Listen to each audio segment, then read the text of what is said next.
नाज़रीन अस्सलाम वालेकुम। खबरनामे में आपका खैर मकदम है। पहले नजर डालते हैं सुर्खियों पर।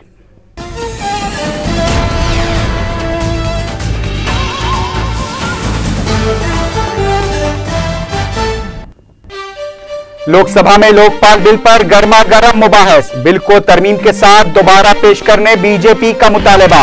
हुकूमत पर मजहब की बुनियाद पर मुल्क को तकसीम करने का सुषमा स्वराज ने लगाया इल्जाम। बीजेपी लोकपाल बिल की मंजूरी के लिए संजीदा नहीं, बिल मंजूर नहीं हुआ तो अवाम कभी माफ नहीं करेंगे। हुकूमत की जानिब से कपिल सिब्बल का बयान।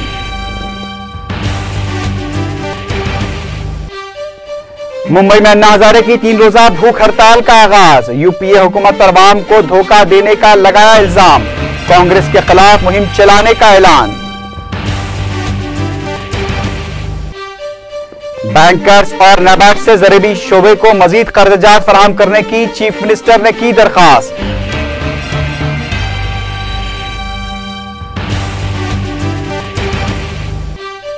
तीस दिसंबर तक तूफान थाने के साहली प्रकाशम और नल्लूर से टकराने का इम्कान। कलेक्टर्स को तमाम इंतजाम करने चीफ मिनिस्टर की हिदायत। रियासत में बारिश की पेशकयासी।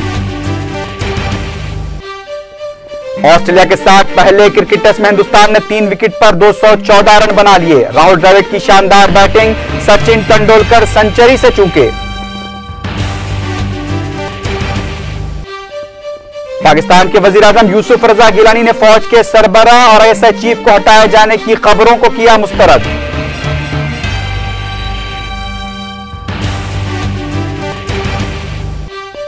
और अरब लीग के मुबस्सिरीन शाम के मैसूर शहर हमस पहुंच गए। सिक्योरिटी फोर्सेस की कार्रवाइयों में मजीद 19 अफराद हलाक।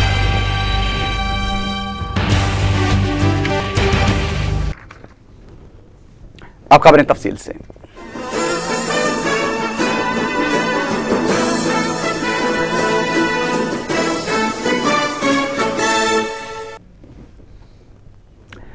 लोकसभा में आज लोकपाल बिल पर हंगामी मुबाहिस का आगाज हुआ। आज लोकसभा की कार्रवाई जैसे ही शुरू हुई, मरकजी वजीर नारायण स्वामी ने बिल को मुबाहिस के लिए पेश करते हुए पार्लियामेंट के विखार को बरकरार रखने पर जोर दिया।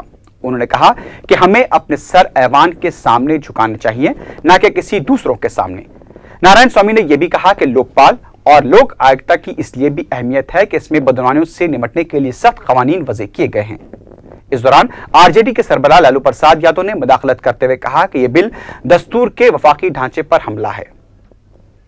7th schedule of the constitution and list 3, well, list 3 item 1, item 2 and item 11A also gives the power to the central government to legislate. Madam, the states want to have a separate legislation. Why we wanted to have a legislation on par with the Lokpal in the state? Because some of the states the Lok Ayukta is not effective. The anti-corruption mechanism is not working. When there is a uniform legislation, because when there is a uniform legislation, there will be effective Lok Ayukta in the states also. मुबाहिस में हिस्सा लेते हुए कायदे opposition Sushma Swaraj ने bill से फौरी दस्तबरदारी का मुतालबा किया। उन्होंने बिल में नकायस पाए जाने की निशानदही करते हुए कहा कि बिल बदनवानियों से निपटने के लिए मौजू नहीं है। सुषमा स्वराज ने उसे दोबारा स्टैंडिंग कमेटी को भेजने और 3-4 माह बाद दोबारा पेश करने का मुतालबा किया। सुषमा स्वराज ने कहा कि हम इस बिल को इसी सेशन में चाहते थे, लेकिन इस तरह के बिल की वो हिमायत नहीं करते। उन्होंने कहा कि हुकूमत की जानिब से तैयार किया गया बिल हमारी तवक्कुआत के बिल्कुल बरक्स है और ये दस्तूर की खिलाफ वर्जी भी करता है। सुषमा स्वराज ने लोकपाल बिल के लिए अन्ना हजारे की तहरीक की सितारिश करते हुए कहा कि अन्ना के एहतजाज ने लोकपाल बिल के मसले को नई गर्मी दी है। सुषमा स्वराज ने लोकपाल पैनल में अक़लियती कोटे की बहाली पर शदीद बरहमी जाहिर करते हुए कहा कि बिल में 50% तहफ़्फ़ुज़ात की गुंजाइश तहफ़्फ़ुज़ात पर सुप्रीम कोर्ट की हिदायत के खिलाफ है। उन्होंने कहा कि दस्तूरी ओहदों के लिए तहफ़्फ़ुज़ात नहीं होने चाहिए। उन्होंने मजहब की बुनियाद पर तहफ़्फ़ुज़ात को नाकाबिल क़बूल करार दिया। सुषमा स्वराज ने कहा कि अक़लियती तबके से ताल्लुक़ रखने वाले कई अफराद मुल्क के अहम ओहदों पर फायज रह चुके हैं। उन्होंने कहा कि मुल्क के 12 सदर जमहूरिया में से 4 का ताल्लुक़ अक़लियती तबके से रहा है, जबकि अदलिया में भी 5 चीफ जस्टिस भी अक़लियती तबके से रह चुके हैं। उन्होंने कहा कि मजहबी कोटा मुल्क को तकसीम कर देगा। आरजेडी सरबराह लालू प्रसाद यादव की तरफ इशारा करते हुए सुषमा स्वराज ने कहा कि लालू प्रसाद यादव हुकूमत की अय्यारी को समझने से कासिर हैं, लेकिन उम्मीद है कि वो जल्द ही उसे समझ जाएंगे। जिस पर लालू प्रसाद यादव ने मदाखलत करते हुए कहा कि बीजेपी ही मुल्क को तकसीम करने की कोशिश कर रही है। नौकरियों के लिए 50% की सीमा है तो संवैधानिक पदों के लिए तो आरक्षण है ही नहीं। संवैधानिक संस्थाओं के लिए भी आरक्षण है ही नहीं। जुडिशियल में लाओ, इलेक्शन कमीशन में लाओ, संवैधानिक पदों पर। और आपकी स्टैंडिंग कमेटी ने ये कहा कि ये आरक्षण वांछित नहीं है। मजहब पर आधारित आरक्षण इस देश में विभाजन का दूसरा बीज बोने का काम। हुकूमत की जानिब से जवाब देते हुए मरकजी वजीर मवासलात कपिल सिब्बल ने कहा कि अगर यह बिल मंजूर कर लिया गया तो एक तारीखी लम्हा होगा, लेकिन अगर इसमें ताखीर होती है तो अवाम हमें माफ नहीं करेंगे। कपिल सिब्बल ने कहा कि लोकपाल का मतलब ही अवाम के मसाइल का हल है और अगर अवाम के मसाइल को हल नहीं किया गया तो यह इंसाफ नहीं होगा। उन्होंने पैनल में अक़लियतों की शमूलियत की मदाफियत करते हुए कहा कि किसी तबके को नजरअंदाज करना उनके साथ नाइंसाफी होगी। कपिल सिब्बल ने सुषमा स्वराज की जानिब से वफाकी ढांचे को नुकसान पहुंचने की रिमार्क पर कहा कि दस्तूर के आर्टिकल 252 के मुताबिक ये मुजरिमाना इल्जामात की सराहत करता है, बदउनवानियों की नहीं। उन्होंने बीजेपी पर इल्जाम लगाया कि बीजेपी लोकपाल बिल को मंजूर करने के लिए संजीदा नहीं है और इसके लिए सियासी साजिश की जा रही है। उन्होंने कहा कि बीजेपी इस मसले पर मुतनाज़ा बयानात के जरिए उलझन पैदा कर रही है। कपिल सिब्बल ने बीजेपी कायदीन के खिलाफ बदउनवानियों के मुकदमात पर भी बीजेपी को शदीद तनकीद का निशाना बनाया। उन्होंने कहा कि बीजेपी बदउनवानियों के मसले पर हुकूमत को पार्लियामेंट में तनकीद का निशाना बनाती है, जबकि उसके ज़ेर इख्तियार रियासतों में ही बदउनवानियों के वाक़यात में कई अहम कायदीन मुलव्विस पाए गए हैं। कपिल सिब्बल ने सीबीआई को बिल में शामिल न किए जाने की मुदाफियत करते हुए कहा कि सीबीआई को सियासी दबाव से आजाद रखा जाना चाहिए। सुषमा स्वराज की जानिब से मुसलसल तनकीदें जारी रखने पर कपिल सिब्बल ने कहा कि सुषमा स्वराज एक अच्छी मुखारिर हैं, लेकिन वो तनकीदों के जरिए अपना मयार बरकरार नहीं रख पाती। इसलिए अगर हम कहते हैं कि प्रधानमंत्री जी, लोकसभा के अध्यक्षा, leader of opposition, chief justice of India और इज नॉमिनी और ए डिस्टिंग्विश्ड ज्यूरिस्ट तय करेंगे तो हमें विश्वास है कि वो सही तय करेंगे, गलत तय नहीं करेंगे।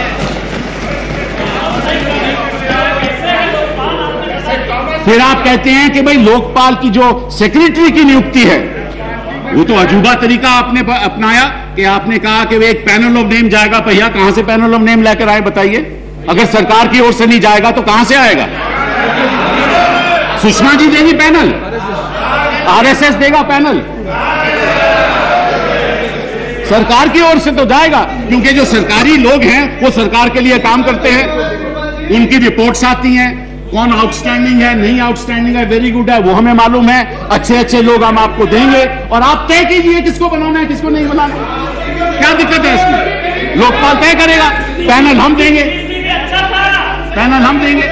आपने किया ना, आपने सीबीसी में किया ना, आपने तय किया ना, किया। अब आप कहते हैं कि साहब देखो,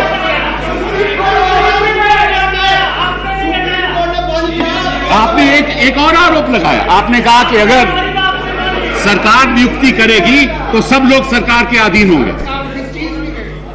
तो क्या सीएजी सरकार के अधीन है? आप देख रहे हो सीएजी सरकार के अधीन है। नियुक्ति तो हमने की थी, नियुक्ति तो हमने की थी, लेकिन क्या आपके हमारे अधीन है? नियुक्ति हम जजेस की करते हैं, क्या हमारे अधीन है? आप बताइए हमें। इलेक्शन कमीशन हमारे अधीन है, ये बताइए। आपके वक्त हो सकता है, हमारे वक्त नहीं।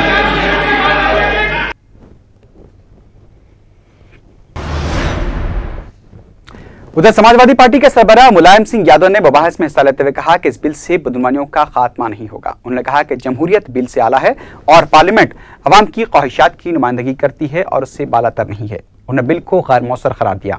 जनता दल यूनाइटेड के लीडर शरद यादव ने कहा कि यूपीए हुकूमत ने बदउनवानियों से निपटने के लिए वाज़ेह इक़दाम नहीं किए हैं। उन्होंने कहा कि बिहार की हुकूमत एक मिसाल है जहां पर बदउनवानियों से निपटने के लिए कई इक़दाम किए गए हैं। कि प्रतिशोध की भावना से या बदले की भावना से नहीं काम किया जाएगा, क्या नहीं किए गए हैं? क्योंकि हम ज्यादा नहीं जाना चाहते हैं। दर्जनों ऐसे हैं जो सरकार में रह करके उन कानूनों का प्रयोग खुद ही किया है। तो ऊपर से नीचे भ्रष्टाचार है, नीचे से ऊपर नहीं है। अगर यहाँ जो बैठे चेहरे हैं इन पर उंगली नहीं उठेगी और सरकार पे बैठे लोग उन पे अंगली नहीं उठेगी, तब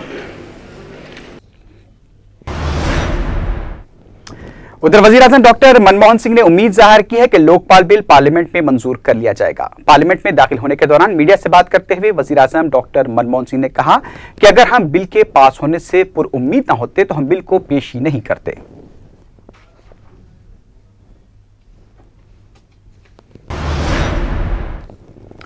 दौरान समाजी जहदकार अन्ना हजारे ने इंतबाह दिया है कि अगर हुकूमत सख्त लोकपाल बिल को मंजूर नहीं करेगी तो आने वाले इंतखाबात में कांग्रेस के खिलाफ मुहिम चलाई जाएगी। भूख हड़ताल कैंप से खिताब करते हुए अन्ना हजारे ने कहा कि हुकूमत ने हमें धोखा दिया है। ये धोखा सिर्फ हमें नहीं बल्कि सारे मुल्क को दिया गया है। अन्ना हजारे ने कहा कि वो बदनुमानियों के खिलाफ 25 साल से जिद्दोजहद कर रहे हैं और उन्हें मौत का कभी डर नहीं रहा। हम लोगों ने सब प्रयास करना है आगे के लिए। अगर इस पार्लियामेंट के वैल्यू बढ़ाना है तो दिल्ली की पार्लियामेंट है, इस पार्लियामेंट की वैल्यू बढ़ाना है, साथ साथ राज्य की पार्लियामेंट उससे बड़ी है और राज्यपाल के पार्लियामेंट से भी विलेज पार्लियामेंट सबसे बड़ी है। विलेज पार्लियामेंट, ग्राम सभा, राज्यपाल के पार्लियामेंट से भी आज क्या दिखाई देता है? किसी किसान की जमीन लेनी है तो केंद्र सरकार या राज्य सरकार वो गांव का परमिशन नहीं लेती है, किसी का परमिशन नहीं लेती है, जबरदस्ती से किसानों की जमीन छीन लेती है। खबरअजीज समाजी जहदकार अन्ना हजारे ने मुंबई के MMRDA मैदान पर हुकूमत की जानिब से लोकसभा में पेश किए गए लोकपाल बिल को कमजोर करार देते हुए 3 रोजा भूख हड़ताल का आगाज किया। अन्ना टीम के मुताबिक अन्ना हजारे की तबीयत ठीक नहीं है और उन्हें हड़ताल से दस्तबरदार हो जाने की दरखास्त भी की गई है। अन्ना टीम के रुकन किरण बेदी ने अन्ना हजारे से भूख हड़ताल से दस्तबरदारी इख्तियार करने की अपील की थी। टीम अन्ना के दीगर अरकान मनीष सिसोदिया और अरविंद केजरीवाल ने भी अन्ना हजारे से हड़ताल से दस्तबरदारी इख्तियार करने की अपील की है। खबरअजी अन्ना हजारे आज जुहू में महात्मा गांधी के मुजस्समे पर फूल चढ़ाकर MMRDA मैदान पहुंचे। रास्ते में चंद अफराद ने अन्ना हजारे के खिलाफ नारे लगाते हुए सयाह परचम भी लहराए। MMRDA मैदान में तकरीबन 5000 के लगभग अफराद मौजूद थे। इस मौके पर अन्ना टीम के रुकन अरविंद केजरीवाल ने कहा कि हमारा एहतजाज कांग्रेस के खिलाफ नहीं बल्कि कमजोर लोकपाल बिल के खिलाफ है। उधर किरण बेदी ने कहा कि मुंबई में मोबाइल नेटवर्क को मुंजमद कर दिया गया है।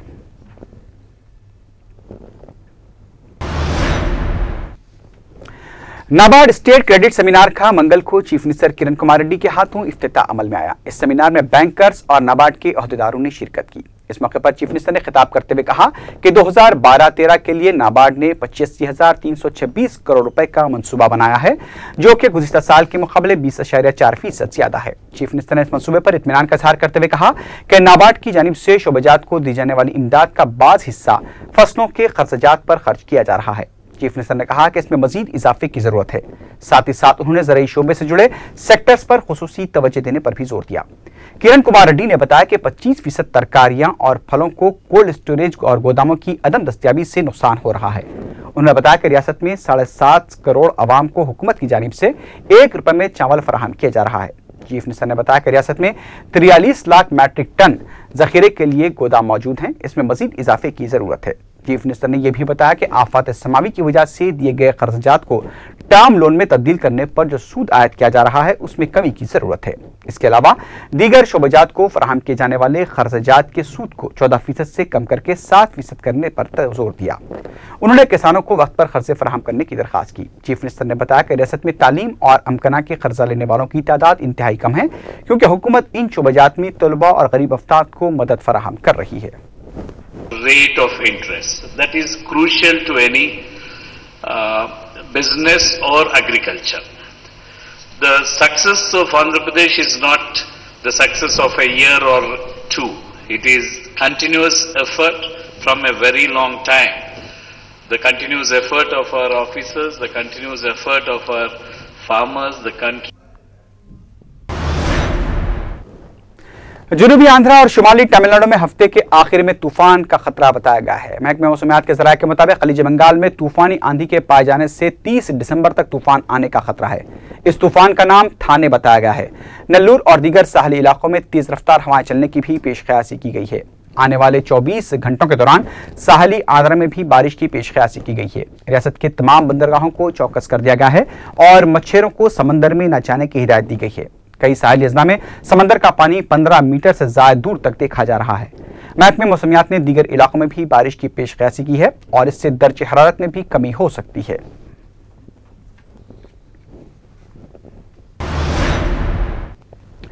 उधर 30 दिसंबर तक साहली आंध्रा से तूफान थाने के टकराने की इत्तला पर चीफ मिनिस्टर ने हंगामी इजलास तलब करते हुए हालात का जायजा लिया। इजलास में वजीर माल रघुवीर रेड्डी के अलावा महकमे मौसमियात के ओहदेदारों ने शिरकत की। इस मौके पर रघुवीर रेड्डी ने बताया कि नेल्लूर और प्रकाशम में इसका असर होगा, जबकि दीगर अजला में शदीद बारिश हो सकती है।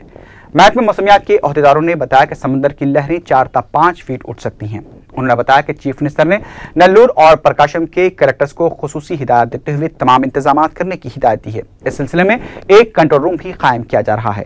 वजीर माल ने बताया कि 4 माहीगीर अब तक लापता हो चुके हैं, जबकि 10 खाली कश्तियां बह गई हैं। In particular with Prakasham and Nellur,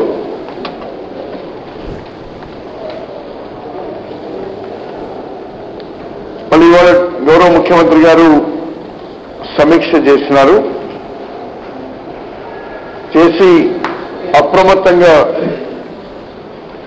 ఆ జిల్లాల్లో యంత్రాంగం ఉండాలని, మరి ఇవాళ చీఫ్ సెక్రటరీ గారు కూడా करीमनगर में सदर तेलुगुदेशम चंद्रबाबू नायडू के दौरे के मौके पर अलहदा तेलंगाना के हामियों की जानिब से किए जा रहे एहतजाज की वजह से हालात कशीदा हैं। करीमनगर में कई मुकामात पर अलहदा तेलंगाना के हामियों ने सड़कों पर रुकावटें खड़ी कर दी हैं और जले हुए टायरों को सड़कों पर फेंक दिया गया है। एहतजाजियों ने अहम मुकामात पर चंद्रबाबू नायडू के खैर मकदम के लिए लगाए गए बैनर्स को भी फाड़ दिया। पुलिस को बाद मुकामात पर ऐसे मकतूब भी दस्तियाब हुए जिसमें सदर तेलुगुदेशम को तेलंगाना का गद्दार करार दिया गया। मकतूब में कहा गया है कि तेलुगुदेशम सरबराह को करीमनगर के दौरे का हक नहीं है। पुलिस ने मकतूब मिलने के बाद इलाके की तलाशी भी ली। सिद्दीपेट में भी चंद्रबाबू नायडू के दौरे करीमनगर के मौके पर एहतजाज किया गया।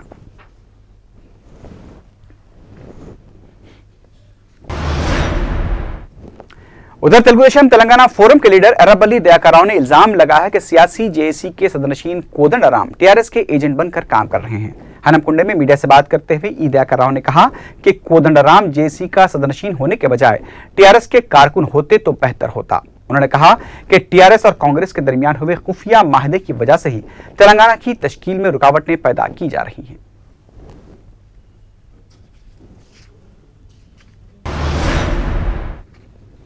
बीजेपी कारकुनों ने उन पर आयद किए गए मुकदमात के खिलाफ कमिश्नर पुलिस के दफ्तर के रूबरू धरना दिया। बीजेपी कारकुनों का कहना था कि मजलिस कीमा पर बीजेपी कारकुनों के खिलाफ मुकदमा दर्ज किए जा रहे हैं। बीजेपी कारकुनों की जानिब से कमिश्नर पुलिस के दफ्तर के अंदर दाखिल होने की भी कोशिश की गई, लेकिन पुलिस ने लाठीचार्ज कर दिया। इस मौके पर बीजेपी के बाज कारकुनों को गिरफ्तार भी कर लिया गया। ప్రయత్నం చేస్తా ఉన్నారు।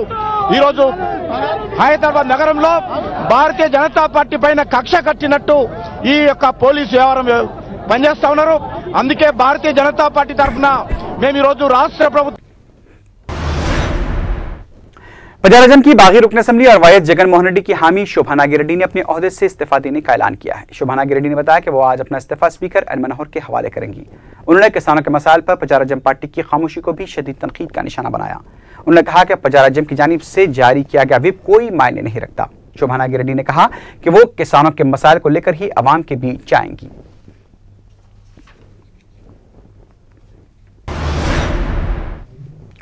कौमी तराना जनगण मन के आज 100 साल मुकम्मल हो गए हैं। रविंद्रनाथ टैगोर ने इस कौमी तराने को लिखा था। इस गीत को आज ही के दिन पहली मर्तबा गाया गया था। 27 दिसंबर 1911 को कांग्रेस के कोलकाता के इजलास के दौरान इस गीत को पेश किया गया था। 24 जनवरी 1950 को इसे कौमी तराने का दर्जा दे दिया गया था।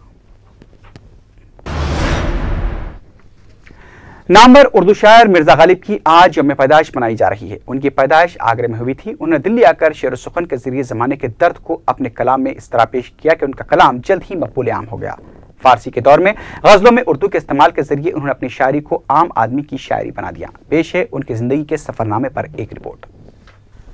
है और भी दुनिया में सुखनवर बहुत अच्छे, है और भी दुनिया में सुखनवर बहुत अच्छे, कहते हैं कि गालिब का है अंदाज़ बयां। और उर्दू शायरी के मकबूल शायर मिर्ज़ा असदुल्ला ख़ान गालिब के क़लम ने दिल की हर गहराई को छुआ। वो किसी भी मोड़ पर कतरा कर नहीं निकले। गालिब की पैदाइश 27 दिसंबर 1797 को आगरा में हुई। वो जब 4 साल के थे तभी उनके वालिद अब्दुल्ला बेग का इंतकाल हो गया। उनकी परवरिश उनके चचा नसरुल्ला ख़ान ने की। असदुल्ला ख़ान गालिब की शादी 13 साल की उम्र में नवाब इलाही बख्श ख़ान की बेटी उमराव बेगम से हुई। ज़िंदगी ने उनकी राह में 1000 कांटे बोए, लेकिन गालिब ने उनका जवाब अपने अल्फाज से दिया। पुरानी दिल्ली के चांदनी चौक इलाके से शेर व सुखन की शुरुआत में गालिब की शायरी पर फ़िक्रे कसे गए। मुशायरों में उनके कलाम का मजाक उड़ाया गया, लेकिन उन्होंने हार नहीं मानी। उनके अशार अल्फाज के हुजूम नहीं थे, बल्कि वो तो जज्बात की नक्काशी से बनी मुकम्मल शक्ल रखते हैं।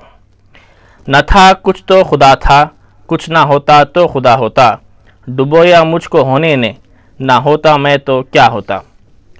गालिब बचपन ही से मुनफरिद मिजाज के हामिल थे। फ़ारसी के दौर में गज़लों में उर्दू और कुछ हद तक हिंदी का इस्तेमाल करके उन्होंने अपनी शायरी को आम आदमी की शायरी बना दिया। उन्होंने ज़िंदगी को कोरे कागज़ की तरह देखा और उस पर दिल को कलम बनाकर दर्द की स्याही से जज्बात को उभारा। गालिब के ज़माने का दर्द आज भी मौजूद है और यही वजह है कि गालिब आज भी लोगों के दिलों में ज़िंदा हैं और हमेशा ज़िंदा रहेंगे। ये न थी हमारी किस्मत के विसाल यार होता, ये न थी हमारी किस्मत के विसाल यार होता, अगर और जीते रहते यही इंतज़ार होता। आह को चाहिए एक उम्र असर होने तक, कौन जीता है तेरे जुल्फ़ के सर होने तक। गालिब के खतूत अदब में ख़ास अहमियत रखते हैं। गालिब ने अपने खतूत के ज़रिए मुरासिले को मुकालमे बनाने का फ़न अदब को दिया है। उनके लतीफ़े भी मशहूर हैं। बाद में से बात पैदा करना, बरजस्ता लतीफ़ा कहना उनकी ख़ास बात थी। मेलबोर्न में खेले जा रहे हिंदुस्तान और ऑस्ट्रेलिया के दरमियान पहले Boxing Day cricket test match के दूसरे दिन हिंदुस्तान ने अपनी पहली इनिंग्स में 3 विकेट खोकर 214 रन बना लिए हैं। खेल खत्म होने के वक्त राहुल द्रविड़ 68 और नाइट वॉचमैन ईशांत शर्मा 0 पर खेल रहे थे। इससे पहले ऑस्ट्रेलिया की पूरी टीम 333 रन बनाकर आउट हो गई। हिंदुस्तानी गेंदबाजों ने ऑस्ट्रेलियाई बल्लेबाजों को खुलकर खेलने का मौका नहीं दिया और आज शानदार बॉलिंग का मुजाहरा करते हुए ऑस्ट्रेलियाई टीम को 333 रन पर आउट कर दिया। जहीर खान ने 4, उमेश यादव ने 3 और आर अश्विन ने 3 विकेट हासिल किए। हिंदुस्तानी टीम की इनिंग्स उतनी अच्छी नहीं रही। शुरुआत में 22 रन के स्कोर पर गौतम गंभीर आउट हो गए, जबकि वीरेंद्र सहवाग 67 रन बनाकर आउट हो गए। उस वक्त टीम का स्कोर 97 रन था। इसके बाद राहुल द्रविड़ और सचिन तेंदुलकर ने शानदार बल्लेबाजी का मुजाहरा करते हुए तीसरे विकेट के लिए 114 रन बनाए। ताहम सचिन तेंदुलकर, जो कि शानदार बल्लेबाजी कर रहे थे, फिर एक बार 73 रन के स्कोर पर सिडल की गेंद पर बोल्ड हो गए। अब नजर डालते हैं कुछ बैनुल-अक़वामी खबरों पर। पाकिस्तान के वजीर आजम यूसुफ रजा गिलानी ने ज़राए इब्लाग की जानिब से फौज के सरबराह जनरल अशफाक परवेज कियानी और ISI चीफ अहमद शुजा पाशा को हटाए जाने से मुताल्लिक फैलाई जा रही खबरों को मुस्तरद कर दिया है। वजीर आजम हाउस में मीडिया से बात करते हुए यूसुफ रजा गिलानी ने कहा कि आर्मी चीफ और ISI चीफ को ओहदे से हटाने का फैसला अहमकाना होगा। उन्होंने उन खबरों को भी बेबुनियाद करार दिया जिसमें मुतनाज़ा मेमो की वजह से हुकूमत और फौज के दरमियान कशीदगी की बातें कही गई हैं। वज़ीर आज़म यूसुफ रजा गिलानी ने कहा कि उन्होंने अपनी मर्जी से आर्मी चीफ और ISI चीफ की मियाद में तोसी की थी। इस बारे में उनसे ओहदेदारों ने कोई दरखास्त नहीं की थी। इस दौरान पाकिस्तान के वज़ीर दफ़ा अहमद मुख्तार ने कहा कि नेटो कंटेनर्स की वजह से हमारी सड़कें खराब हुई हैं और हम नेटो सप्लाई मुफ्त में बहाल नहीं करेंगे और नेटो से किराया लेकर सड़कों की मरम्मत की जाएगी। उन्होंने कहा कि अगर अमेरिका हमारा इत्तेहादी है तो उसे हमारे मफादात का भी ख्याल रखना होगा।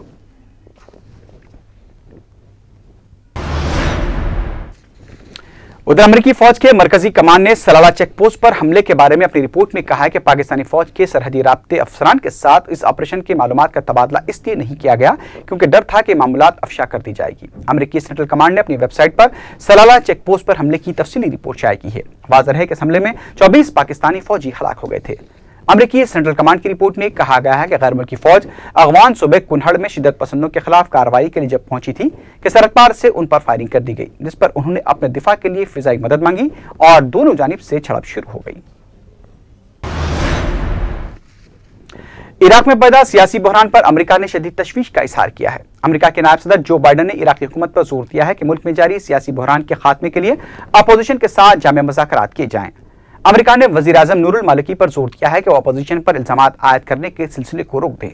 वाज़ेह है कि नूरुल मालिकी ने इराक में ताज़ा तशद्दुद पर तबसरा करते हुए कहा था कि नायब सदर तारिक उल हाशमी शरपसंद अनासिर को बढ़ावा दे रहे हैं ताकि मुल्क में अमन अमान को मुतासिर करके हुकूमत के लिए मुश्किलात खड़ी की जाएं, जबकि मफरूर कुर्द रहनुमा तारिक उल हाशमी ने तमाम इल्जामात को मुस्तरद कर दिया है। इस दौरान इराक में शिया लीडर मुख्तदा अल सदर ने मुल्क में मौजूद गैर यकीनी सियासी सूरत हाल पर नए इंतखाबात कराने का मुतालबा किया है। मुख्तदा अल सदर के हामियों ने पार्लियामेंट को तहलील करने का भी मुतालबा किया। अरब लीग के मुबसरीन शाम के महसूर शहर हमस पहुंच गए हैं, जहां पर एक दिन कबल 33 मुजाहिरीन को सिक्योरिटी फोर्सेस ने हलाक कर दिया था। 50 मुबसरीन की 10 टीमों में से हमस का दौरा कर रही है।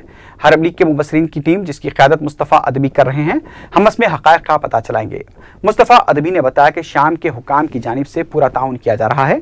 दीगर मुबसरीन ने उम्मीद जाहिर की है कि उन्हें दवाखानों, जेलों और दीगर मकामात का दौरा करने की सहूलत फराहम की जा रही है। इस दौरान शाम की मरकजी अपोजिशन ग्रुप शामी कौंसिल ने मुबसरीन से अपील की है कि फौरी हमस की खबर लें, जहां पर फौज ने शहर का मुहासरा कर रखा है और अवाम वहां खौफ और दहशत में जिंदगी गुजार रहे हैं।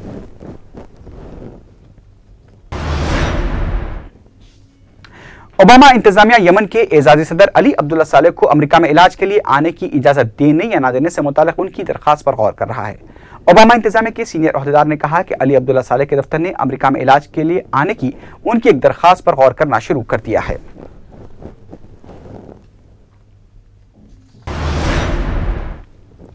सऊदी अरब ने साल 2012 के लिए 1 खरब 84 अरब रियाल का बजट मख्तस किया है। पीर को सऊदी काबीना में बजट पेश करते हुए वजीर खजाना डॉक्टर इब्राहिम अल इसाक ने कहा कि नए बजट में शहरियों का मयार जिंदगी बेहतर बनाने के लिए खुसूसी तवज्जो दी जा रही है। 87 बिलियन शोबे सेहत, 58 बिलियन पानी और 35 बिलियन रियाल ट्रांसपोर्ट और मवासलात के लिए मख्तस किए गए हैं, जबकि बलदी खिदमात के लिए 29 बिलियन सऊदी रियाल मख्तस किए गए हैं। सऊदी अरब के शाह अब्दुल्ला ने काबीना के इजलास में कहा कि मुमलिकत में 700 नए स्कूल्स खोले जाएंगे, जबकि 17 नए दवाखाने भी तामीर किए जाएंगे। इसके अलावा 250 बिलियन सऊदी रियाल के मसारिफ से 5 लाख मकानात तामीर किए जाएंगे। इसी के साथ ही खबरनामा ख़त्म को पहुंचा। अल्लाह हाफ़िज़।